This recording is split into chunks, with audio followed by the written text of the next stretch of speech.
인생이라는 긴 여정에서 우리는 수많은 밤을 지새우며 묻습니다. 나는 왜 이렇게 살아야 하는가? 오늘 평생을 성실함 하나로 버텨온 한 영혼이 부처님의 지혜를 구합니다. 그가 떨리는 목소리로 첫 질문을 던집니다. 저는 단 한순간도 게으른 적이 없었습니다. 남들 잘 때 덜 자고 남들 쉴 때 한 걸음이라도 더 걸었습니다.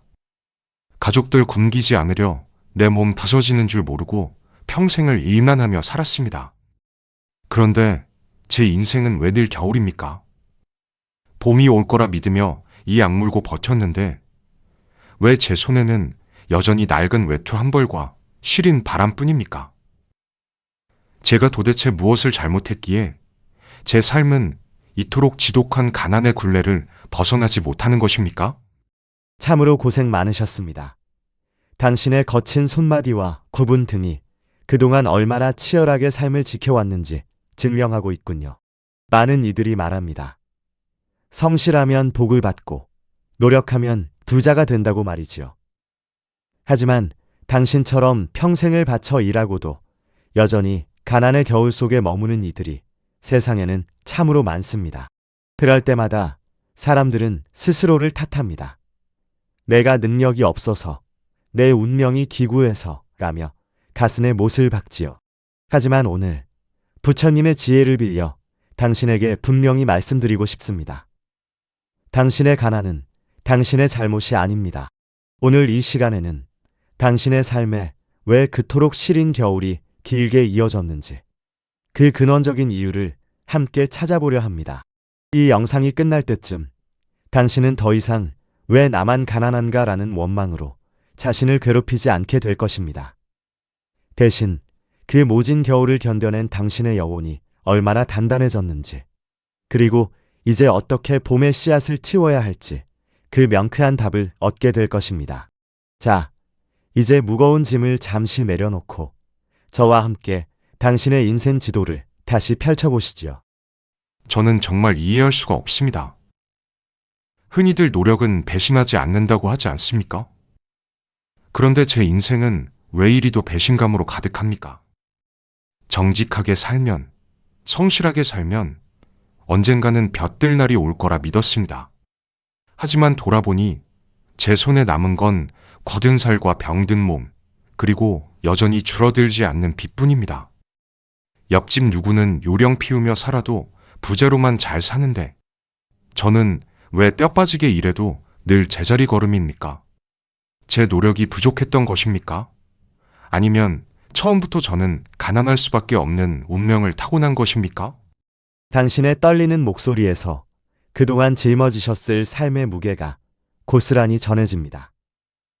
평생을 성실하게 살았는데 손에 쥔 것이 없다는 그 허망함은 겪어보지 않은 사람은 감히 짐작조차 할 수 없는 고통이지요. 우리는 흔히 노력은 배신하지 않는다고 말합니다. 하지만 현실은 어떻습니까? 누구는 부모 잘 만나 큰 노력 없이도 평생을 풍요롭게 살고, 누구는 잠을 아껴가며 뼈 빠지게 일해도 늘 빚독촉에 시달립니다. 이 지독한 불공평함 앞에서 우리는 묻게 됩니다. 세상이 잘못된 것인가? 아니면 내 노력이 가치 없는 것인가? 부처님께서는 이 이치를 인과 연의 원리로 설명하셨습니다. 당신이 흘린 그 정직한 땀방울은 분명한 인, 즉 씨앗입니다. 당신은 아주 훌륭하고 단단한 씨앗을 심은 것이지요. 하지만 부처님께서는 씨앗 하나만으로는 결코 싹을 틔울 수 없다고 하셨습니다. 씨앗이 꽃을 피우고 열매를 맺기 위해서는 햇볕과 바람, 비와 흙이라는 연, 즉 조건이 맞아야 합니다. 당신이 평생을 노력했음에도 가난의 겨울이 길었던 이유는 당신의 씨앗이 나빠서가 아닙니다. 다만 그 씨앗이 싹을 틔우기에 주변의 환경인 연이 너무나 척박했거나 아직 그 계절이 도래하지 않았기 때문입니다. 당신의 노력은 씨앗입니다. 아주 좋은 씨앗, 튼실한 씨앗입니다. 그것은 의심할 여지가 없습니다. 그런데 그 씨앗이 열매를 맺으려면 때를 만나야 하고, 사람을 만나야 하고, 환경을 만나야 합니다. 어떤 시대에 태어났느냐, 누구를 만났느냐, 어떤 기회가 찾아왔느냐. 이런 것들이 바로 연입니다.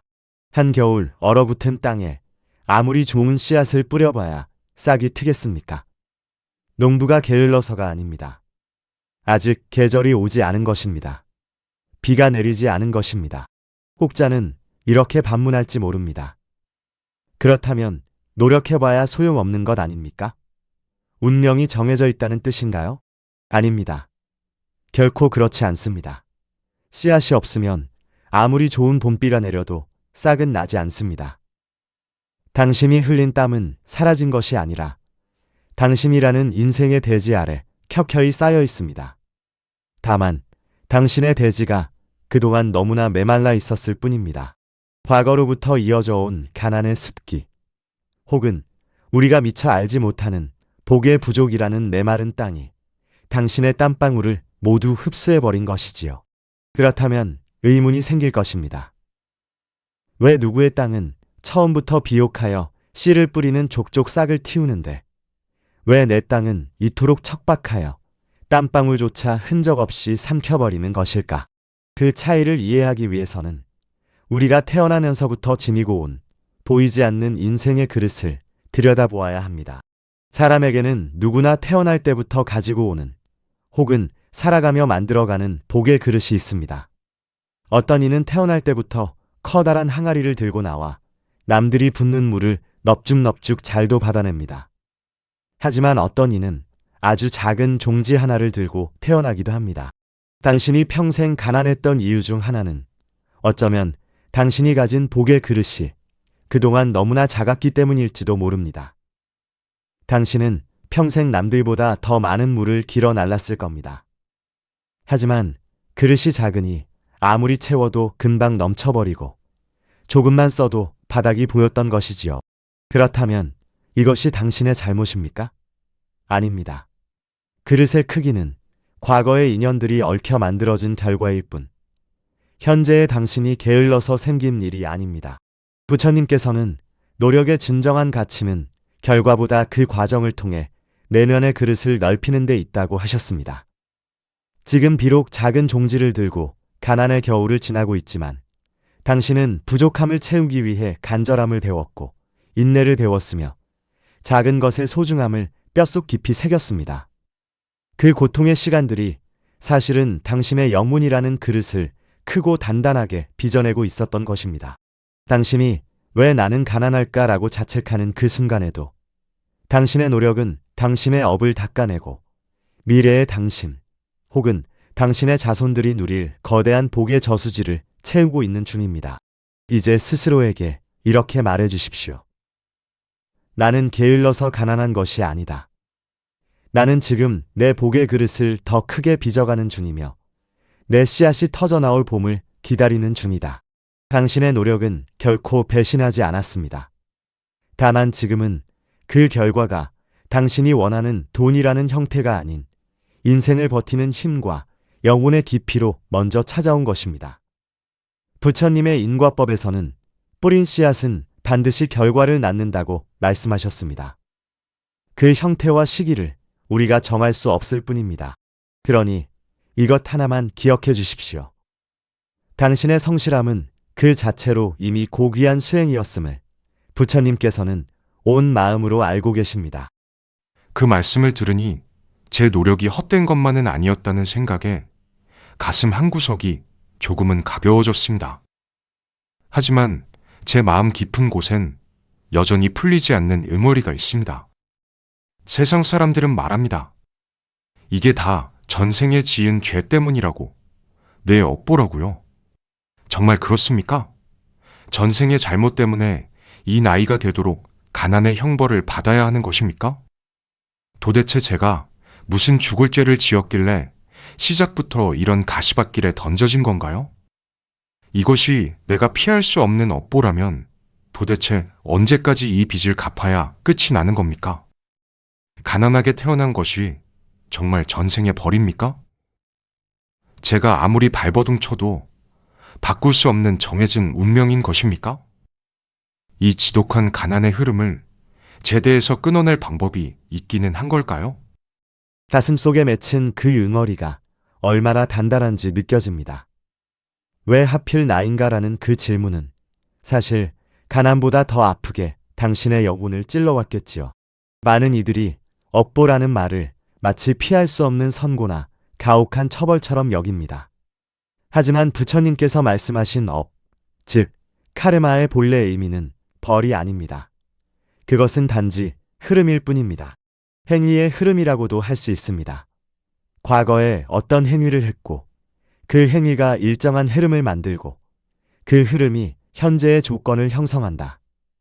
이것이 업의 본래 뜻입니다. 여기에 처벌이라는 개념은 없습니다. 비유를 들어보겠습니다. 여기 아주 오래된 강물이 흐르고 있습니다. 어떤 강물은 깨끗한 상류에서 시작해 맑게 흐르고 어떤 강물은 진흙탕 같은 하류에서 시작해 굽이굽이 흐릅니다. 당신이 가난한 집안에서 태어난 것은 당신이라는 강물이 시작된 지점이 공교롭게도 척박한 땅이었을 뿐입니다. 그것은 당신이 나쁜 존재라서 받은 벌이 아니라 당신의 영혼이 이번 생에서 마주하게 된 환경적 관성입니다. 결국 같은 말 아닙니까? 벌이든 흐름이든 어쨌든 제가 못 사는 건 전생 때문이라는 거 아닙니까? 그것이 더 절망적입니다. 내가 어찌할 수도 없는 전생 때문에 이번 생이 이 모양이라니. 아닙니다. 여기서 중요한 진리가 있습니다. 잘 들으십시오. 강물은 흐르는 지점을 선택할 수는 없지만 흐르는 방식은 바꿀 수 있다는 것입니다. 당신이 이것은 전생의 죄에 대한 벌이다 라고 믿는 순간 당신은 스스로 가난이라는 감옥에 갇히게 됩니다. 나는 벌을 받고 있으니 가난한 게 당연하다는 생각이 당신의 잠재의식을 지배하게 되고 그것이 다시 가난을 불러오는 강력한 자석이 됩니다. 만약 가난이 벌이라면 당신은 아무것도 할 수 없습니다. 벌은 받아야 끝나는 것이니까요. 그냥 참고 견디는 수밖에 없지요. 그런데 가난이 흐름이라면 이야기가 완전히 달라집니다. 흐름은 바꿀 수 있기 때문입니다. 강물을 다시 생각해 보십시오. 강물이 이 방향으로 흐르고 있습니다. 그런데 누군가가 이 강의 한쪽에 둑을 쌓으면 어떻게 됩니까? 물길이 바뀝니다. 방향이 달라집니다. 업의 흐름도 마찬가지입니다. 과거의 흐름이 현재의 조건을 만든 것은 사실이지만 현재 이 순간의 선택이 미래의 흐름을 바꿀 수 있다는 것. 이것이 부처님 가르침의 핵심입니다. 부처님께서는 과거의 인이 현재의 과를 만들지만 현재의 인이 다시 미래의 과를 만든다고 하셨습니다. 당신이 평생 부모의 빚을 갚고 헌신하며 살아온 시간들을 보십시오. 세상의 눈으로 보면 가난한 삶일지 모르나 부처님의 눈으로 보면 그것은 가장 거대한 업장을 소멸해온 거룩한 수행이었습니다. 당신은 누군가의 고통을 대신 짊어짐으로써 당신의 영혼에 쌓여있던 수천 년의 먼지를 닦아낸 것입니다. 이제 당신은 더 이상 빚쟁이가 아닙니다. 당신은 이미 충분히 갚았고 충분히 헌신했습니다. 그럼에도 불구하고 여전히 가난이 당신 곁을 떠나지 않는다면 그것은 이제 업보 때문이 아니라 당신의 마음 습관 때문일 가능성이 큽니다. 평생 가난에 시달리다 보니 당신의 마음에는 나는 안 돼, 나는 부족해, 나는 가질 자격이 없어라는 결핍의 그늘이 깊게 뿌리내린 것이지요. 전생의 업보가 당신을 가난의 출발선에 세웠을지는 모릅니다. 하지만 그 가난을 50년, 60년 동안 유지하게 만든 것은 어쩌면 나는 가난한 운명이다 라고 믿어버린 그 마음의 결박일지도 모릅니다. 비유를 들어보겠습니다. 부처님 당시에 앙굴리말라라는 사람이 있었습니다. 이 사람은 스승에게 속아 999명을 죽인 살인자였습니다. 세상 누가 봐도 구제불능인 사람이었지요. 전생에 업보고 뭐고 이번 생에 이미 되돌릴 수 없는 죄를 지은 사람이었습니다. 그런데 부처님께서는 이 사람을 만나셨을 때 뭐라고 하셨습니까? 너는 이미 가망이 없다고 하셨습니까? 아닙니다. 멈추어라고 하셨습니다. 과거가 어떠했든 지금 이 순간 멈추고 방향을 바꾸면 새로운 흐름이 시작된다고 하신 것입니다. 그리고 실제로 앙굴리말라는 출가하여 수행자가 되었고 깨달음을 얻었습니다. 999명을 죽인 사람도 업의 흐름을 바꿀 수 있었습니다. 당신이 진정으로 이 가난의 굴레를 대에서 끊어내고 싶다면 가장 먼저 해야 할 일은 자신을 벌받는 죄인으로 취급하지 않는 것입니다.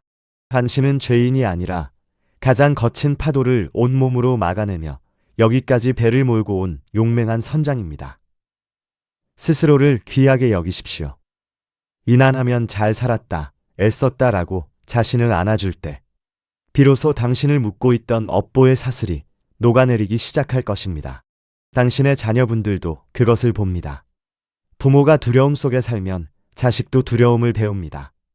부모가 풍요로운 마음으로 살면 자식도 풍요를 배웁니다. 가난의 대물림은 돈의 대물림이 아니라 마음의 대물림입니다. 당신이 마음을 바꾸시면 그것이 자녀에게, 손주에게 전해집니다.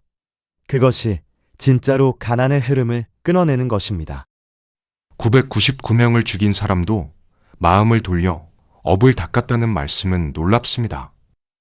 하지만 저는 사람을 죽인 적도 없고 그저 성실히 살았을 뿐인데 왜 여전히 제 현실은 초라한 등불 하나 켤 여유조차 없는 가난의 연속입니까? 마음을 바꾼다고 해서 제 비루한 현실이 정말로 빛날 수 있을까요? 그 의문에 답하기 위해 부처님 당시의 유명한 이야기 하나를 들려드리고자 합니다. 당시 아사세 왕은 부처님께 수만 개의 화려한 등불을 공양하며 자신의 권위와 불을 뽐냈습니다. 성 안이 대낮처럼 밝았지요. 그런데 그 거리에 난타라는 아주 가난한 여인이 살고 있었습니다.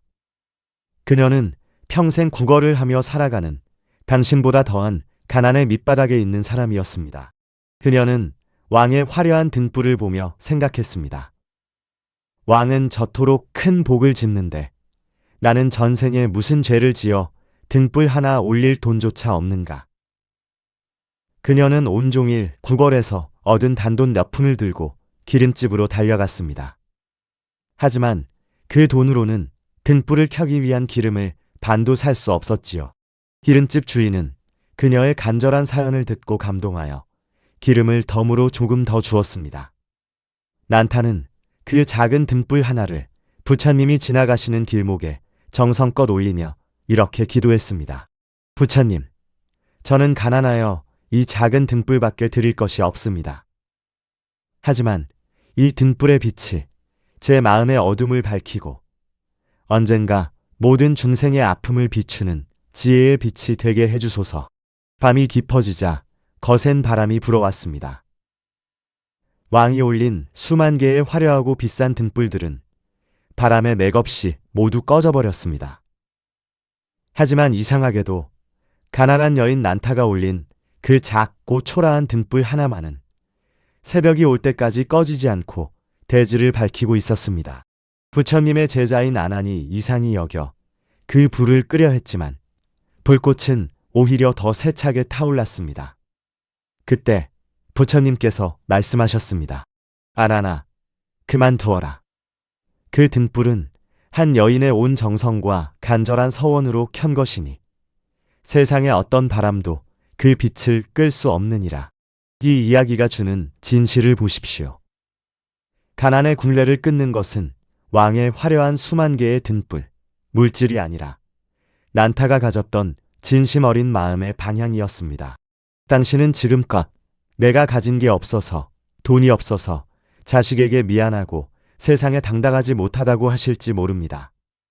하지만 당신이 평생 성실하게 자식을 건사하고 정직하게 땀 흘리며 버텨온 그 시간들이 바로 난타가 올린 그 작은 등불과 같습니다. 앙굴리말라가 과거의 악행을 멈춤으로써 흐름을 바꿨다면 난타는 자신의 가난을 한탄하는 대신 정성을 다하는 마음으로 흐름을 바꿨습니다. 당신이 진정으로 가난의 굴레를 대에서 끊어내고 싶다면 이제 난타처럼 마음의 등불을 켜십시오. 나는 전생의 죄인이다 라는 어두운 생각을 끄고 나는 이 모진 풍파 속에서도 내 등불을 지켜온 고귀한 존재다 라는 빛을 켜십시오. 가난의 대물림은 돈이 아니라 할 수 없다는 어둠을 물려주는 것입니다. 당신이 오늘 이 마음의 등불 하나를 제대로 켠다면 당신의 자손들은 그 빛을 따라 풍요의 길로 걸어가게 될 것입니다. 기억하십시오. 부처님 앞에는 가난한 자도 부유한 자도 없습니다. 오직 깨달은 자와 아직 꿈을 꾸고 있는 자가 있을 뿐입니다. 당신이 가난이라는 악몽에서 깨어나는 순간, 당신은 더 이상 전생의 빚에 허덕이는 존재가 아니라 자기 인생의 당당한 주인이 될 것입니다. 제 마음을 돌보려 애쓰지만 현실은 여전히 냉혹하기만 합니다. 제 인생은 마치 밑 빠진 독 같습니다. 어쩌다 운이 좋아 돈이 좀 모이나 싶으면 기다렸다는 듯이 일이 터집니다. 갑자기 몸이 아파 병원비로 다 나가거나 자식이 사고를 쳐서 메꿔줘야 하고 생각지도 못한 곳에서 돈이 줄줄 셉니다. 제 손에 들어온 복은 왜 잠시도 머물지 않고 도망치듯 빠져나가는 걸까요? 애써 물을 길어다 부어도 밑바닥이 깨져 있으니 남는 게 하나도 없습니다. 제 인생의 독은 어디서부터 잘못된 것입니까?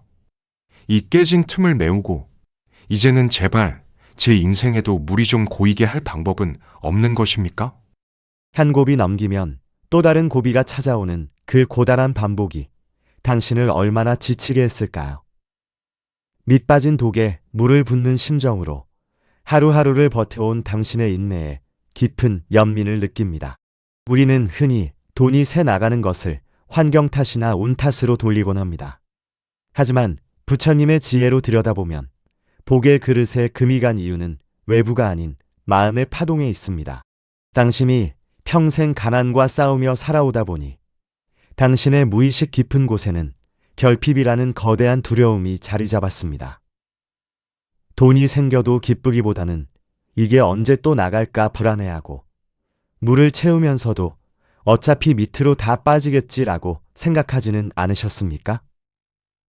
이러한 불안은 보이지 않는 균열이 되어 당신의 복을 밖으로 밀어냅니다. 불교에서는 이를 빈궁한 생각의 씨앗이라고 합니다. 부족하다, 모자란다, 힘들다는 생각이 당신의 잠재의식 속에 깊이 박혀 있으면 그것이 곧 현실의 그릇에 금을 내게 됩니다. 당신의 불안한 에너지가 들어온 복을 밀어내고 스스로 돈이 빠져나갈 구멍을 만들고 있는 셈이지요. 그렇다면 이 밑빠진 독을 어떻게 고쳐야 할까요? 놀랍게도 부처님께서는 독을 메우기 위해 더 많은 물을 붓거나 겉면을 덧칠하라고 하지 않으셨습니다. 대신 주는 마음을 통해 그릇의 본질을 바꾸라고 하셨습니다. 당신은 지금 내가 가진 게 없는데 어떻게 줄 수 있느냐고 반문하실지 모릅니다. 하지만 바로 그 마음이 독의 밑바닥을 뚫어놓은 주범입니다. 나는 줄 것이 없다는 생각은 스스로를 결핍의 굴레에 가두고 자신을 영원한 빈자로 규정하는 선고와 같습니다.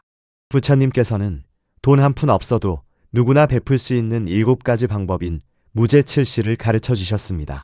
부드러운 눈길로 사람을 대하는 안시, 밝은 미소를 지어 보이는 화한 열색시, 따뜻한 말 한마디를 건네는 언시, 몸으로 남의 수고를 덜어주는 신시, 진심으로 타인의 행복을 빌어주는 심시, 자신의 자리를 기꺼이 내어주는 좌시, 그리고 지친 이에게 쉴 곳을 내어주거나 비바람을 피할 작은 그늘이 되어주는 방사시 말입니다. 방사시라고 해서 거창하게 집을 내어주라는 것이 아닙니다. 비 오는 날 선뜻 우산을 함께 쓰는 것, 추위에 떠는 이에게 따뜻한 차 한 잔을 건네는 것, 그 작은 배려가 곧 부처님이 말씀하신 진정한 보시입니다. 이것이 가난과 무슨 상관이냐고 물으실 수 있습니다. 하지만 이 작은 대품이 시작되는 순간 당신의 영혼은 나는 부족한 사람이 아니라 무언가를 줄 수 있는 풍요로운 사람이다 라는 신호를 우주에 보내기 시작합니다. 결핍의 주파수에서 풍요의 주파수로 바뀌는 것입니다. 내 안의 에너지가 배품으로 바뀌면 신기하게도 복의 그릇에 난 금들이 지혜와 자비의 풀로 메워지기 시작합니다. 그때서야 비로소 당신이 길어온 물들이 밖으로 새지 않고 그릇 안에 고이게 되는 것입니다. 당신이 평생 겪어온 가난의 시련은 사실 당신을 진짜 부자로 만들기 위한 혹독한 단련이었을지도 모릅니다.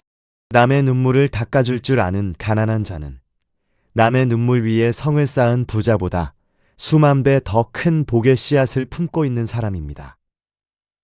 당신은 이미 그 씨앗을 충분히 품어왔습니다.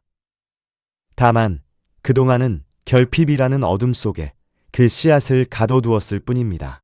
이제는 스스로를 가난뱅이라고 부르지 마십시오. 오늘부터 당신은 복을 짚는 수행자입니다. 아침에 일어나 거울 속에 자신에게 미소 짓는 것부터 시작하십시오. 내게도 남에게 줄 따뜻한 눈빛이 남아있구나 라고 스스로를 대견하게 여기십시오. 그 작은 마음의 변화가 당신 인생의 밑빠진 독을 수리하는 첫 번째 망치질이 될 것입니다. 그렇게 그릇을 수리해 나가다 보면 어느 날 문득 당신의 독에 찰랑거리는 맑은 물을 발견하게 될 것입니다. 그것은 단순히 돈이 아니라 어떤 풍파에도 흔들리지 않는 마음의 풍요라는 이름의 진짜 복일 것입니다. 오늘 말씀을 듣고 나니 제가 그동안 얼마나 무거운 가시갑옷을 스스로 입고 살아왔는지 알겠습니다. 나는 왜 가난한가라는 질문에 갇혀서 정작 제 인생이 얼마나 치열하고 고귀했는지는 보지 못했습니다. 비록 내일 아침 눈을 떴을 때 제 방이 갑자기 화려한 궁궐로 바뀌어 있지는 않겠지요. 하지만 적어도 이제는 거울 속에 제 거친 손을 원망하며 바라보지는 않을 것 같습니다. 제 종지가 작다면 더 큰 마음으로 닦으면 되고 밑이 빠졌다면 미소로 메워가면 된다는 희망이 생겼습니다. 이제 저는 어떤 마음으로 다시 세상으로 나가야 할까요? 이 가난의 터널을 완전히 벗어날 마지막 가르침을 부탁드립니다. 고개를 드십시오. 당신의 눈빛이 처음 이곳에 올 때보다 훨씬 맑고 단단해졌습니다. 그것이 바로 당신 안에 숨겨져 있던 진짜 풍요의 시작입니다. 마지막으로 당신에게 이 말을 전하고 싶습니다. 가난은 당신의 존재 자체가 아니라 당신이 잠시 걸친 낡은 옷일 뿐입니다. 우리는 꿈속에서 가난에 시달리며 눈물을 흘리기도 하고 부자가 되어 기뻐하기도 합니다. 하지만 꿈에서 깨어나면 어떻습니까? 가난도 부유함도 결국 한 조각 구름처럼 실체가 없는 것이었음을 깨닫게 됩니다. 당신이 평생 나는 가난하다고 믿으며 고통받았던 그 시간 또한 어쩌면 당신의 영혼이 더 큰 지혜를 얻기 위해 잠시 꾸었던 깊은 밤의 꿈일지도 모릅니다. 이제 그 꿈에서 깨어나십시오. 당신은 돈의 액수로 가치가 매겨지는 물건이 아니라 온 우주가 정성껏 빚어낸 존엄한 생명 그 자체입니다. 세상 사람들은 50이 넘고 60이 되면 인생의 가을이나 겨울이라 말합니다. 하지만 마음의 이치를 깨달은 자에게는 매 순간이 꽃피는 봄입니다. 오늘부터 당신이 마주하는 가난을 부족함이라 부르지 말고 비어있음이라 부르십시오. 비어있기에 당신은 더 큰 자비와 지혜를 채울 수 있습니다. 당신이 건네는 따뜻한 말 한마디, 이웃을 향한 작은 배려가 당신의 그릇을 넓히고 흙탕물 같던 업보의 강물을 정화할 것입니다. 돈이 없음을 부끄러워하지 마십시오. 그리고 마음이 가난해지는 것을 경계하십시오. 돈이 없는 것은 불편함이지만 마음이 가난해지는 것은 고통입니다. 불편함은 언젠가 지나가지만 고통은 우리가 붙잡고 있는 한 계속됩니다. 이제 그 고통의 매듭을 내려놓으십시오. 누군가는 이렇게 말할 수 있습니다. 이 나이에 무엇이 달라질 수 있겠습니까? 너무 늦은 것 같아 두렵습니다. 라고요. 이 질문을 하시는 순간 당신은 이미 변화의 문 앞에 서 계십니다. 사람은 정말 늦었을 때는 이런 질문조차 하지 않습니다. 세상은 늘 이렇게 말합니다. 젊을 때 성공해야 한다. 늦으면 끝이다. 하지만 이것은 세상이 만든 기준일 뿐 삶의 진리는 아닙니다. 봄에 피는 꽃도 있지만 늦가을에 피는 꽃도 있습니다. 벚꽃은 일찍 피고 일찍 지지만 국화는 늦게 피어 오래 향기를 남깁니다. 당신은 늦게 피는 꽃일 뿐입니다. 늦었다는 말은 틀렸습니다. 당신의 계절이 이제 시작된 것 뿐입니다. 많은 사람들이 착각합니다. 인생은 돈을 벌기 위해 존재한다고 믿습니다. 하지만 부처님께서는 분명히 말씀하셨습니다. 인생은 깨닫기 위해 존재한다고. 젊음은 돈을 벌기 좋은 시기일 수는 있습니다. 하지만 깨닫기에는 오히려 늦은 나이가 더 좋은 시기입니다. 왜냐하면 젊은 시절의 마음은 바깥을 향해 달리지만 세월을 지나온 마음은 비로소 안쪽을 바라보기 때문입니다. 젊은 사람은 어떻게 더 가질까를 묻습니다. 그러나 세월을 지나온 사람은 나는 무엇을 위해 살았는가를 묻습니다. 이 질문이 시작되는 순간 인생의 진짜 공부가 시작됩니다. 당신은 지금 인생의 가장 중요한 공부를 시작한 것입니다.